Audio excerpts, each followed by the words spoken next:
If you have an ankle sprain, I'm going to tell you every single thing you need to know about it and how to get back as quickly as possible. So, this happened to you. 90% of the time, it's what's called an inversion sprain. Your foot's not planted and it buckles, and the outside of your ankle stretches. You have your ATFL, your CFL, and your PTFL ligaments. This type of injury is very rare. Very strong ligaments here. These usually do not get damaged. So the only way to tell how damaged it is to do an ultrasound. Here you can see that the actual ligaments have split. And then intraoperatively, here's the difference: an intact ligament and a torn ligament through. So here's the difference. There's a lot of people I see online harping about the Rice method.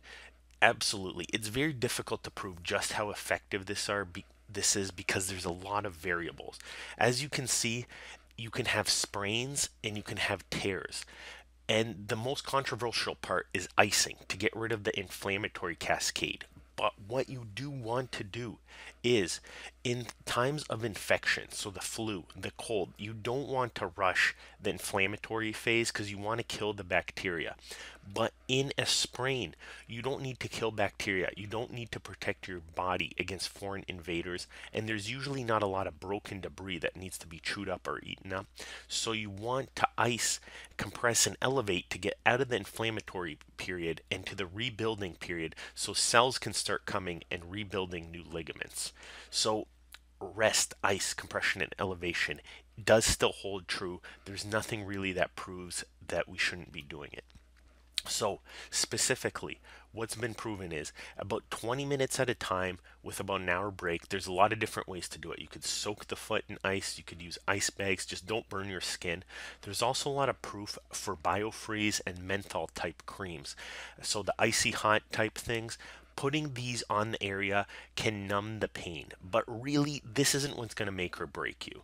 Neither is anti-inflammatories. Although if you do go with anti-inflammatories, skip the Tylenol and the acetaminophen. All that does is reduce your fever and a little bit of pain, but you see aspirin and ibuprofen actually reduce the inflammation at the ankle site.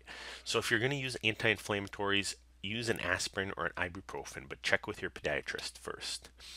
So, as far as an ankle sprain, here's the true key. You have three different types of injury. You have a sprain, a partial tear, and then a full tear. No matter what happens, the grade 1 takes about 1 to 2 weeks to heal. This takes 1 to 2 months. This takes at least 3 months to heal.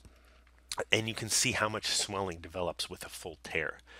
So you're compressing, you're icing, but the biggest thing is not the compression, it's the support.